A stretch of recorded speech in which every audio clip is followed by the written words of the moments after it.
Hi viewers, welcome to బుల్లి Chowdary vlogs. కారంగా ఏదైనా తినాలని ఉందా?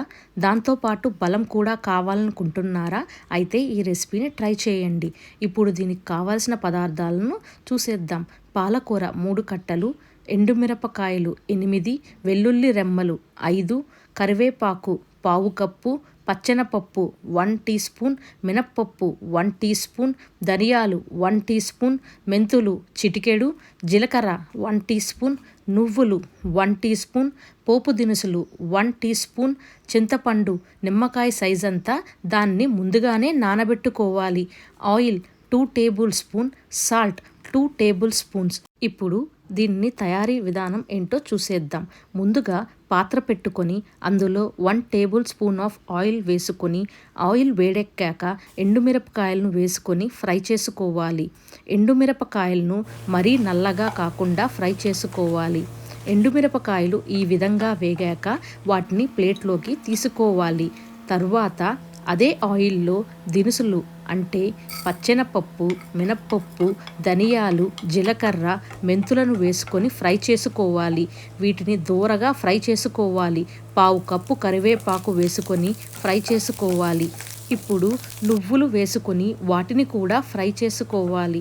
చూడండి, ఇవన్నీ గోల్డెన్ బ్రౌన్ కలర్లోకి ట్రాన్స్ఫర్ అయిపోయాయి. ఇవన్నీ వేగిన తర్వాత వాటిని కూడా ప్లేట్లోకి ట్రాన్స్ఫర్ చేసుకోవాలి. పాలకూరను 2 సార్లు నీళ్లు పోసి నీట్గా వాష్ చేసుకోవాలి. వాటిని వాష్ చేసుకున్న తర్వాత ఇలా చూపిస్తున్న విధంగా చిన్న చిన్న ముక్కలుగా కట్ చేసుకోవాలి. అదే ప్యాన్లో ఇంకొద్దిగా ఆయిల్ వేసుకోవాలి. ఆయిల్ వేడెక్కాక కడిగి కట్ చేసి పెట్టుకున్న పాలకూరను వేసుకోవాలి. పాలకూరలో ఉండే వాటర్ అంతా పోయేంత వరకు వీటిని ఫ్రై చేసుకోవాలి. పాలకూర చూడండి, కొంచెం దగ్గర పడింది, అందులోని వాటర్ అంతా కూడా పోయాయి.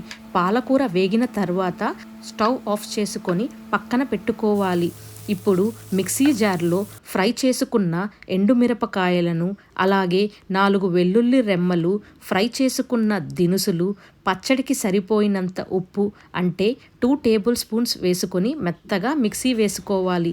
ఇలా వేసుకున్న పొడిలోకి పాలకూర, చింతపండును వేసుకొని మెత్తగా మిక్సీ వేసుకోవాలి. ఇప్పుడు ప్యాన్ పెట్టుకొని ఇంకొంచెం ఆయిల్ వేసుకొని ఒక 2 వెల్లుల్లి రెమ్మలు, పోపు దినుసులు, ఒక ఎండుమిరపకాయను వేసి గరిటెతో అటు ఇటు వేపుకోవాలి. పోపు అంతా వేగిన తర్వాత మిక్సీ వేసుకున్న పచ్చడిని వేసుకొని కలుపుకోవాలి. పచ్చడి తాలింపులు 5 మినిట్స్ వరకు వేగనివ్వాలి. ఈ పచ్చడి మనకు వారం వరకు నిల్వ ఉంటుంది. 5 మినిట్స్ తర్వాత పచ్చడిని ఈ విధంగా తయారవుతుంది. ఇప్పుడు పచ్చడిని బౌల్లోకి ట్రాన్స్ఫర్ చేసుకుందాము. ఎంతో టేస్టీగా ఉండే పాలకూర పచ్చడి రెడీ అయిపోయింది. ఇప్పుడు దీన్ని వేడివేడి అన్నంలో 1 స్పూన్ నెయ్యి వేసుకొని ఈ పచ్చడి వేసుకొని కలుపుకొని తింటుంటే ఆహా అనాల్సిందే. Please like, share, subscribe and hit the bell icon for more updates.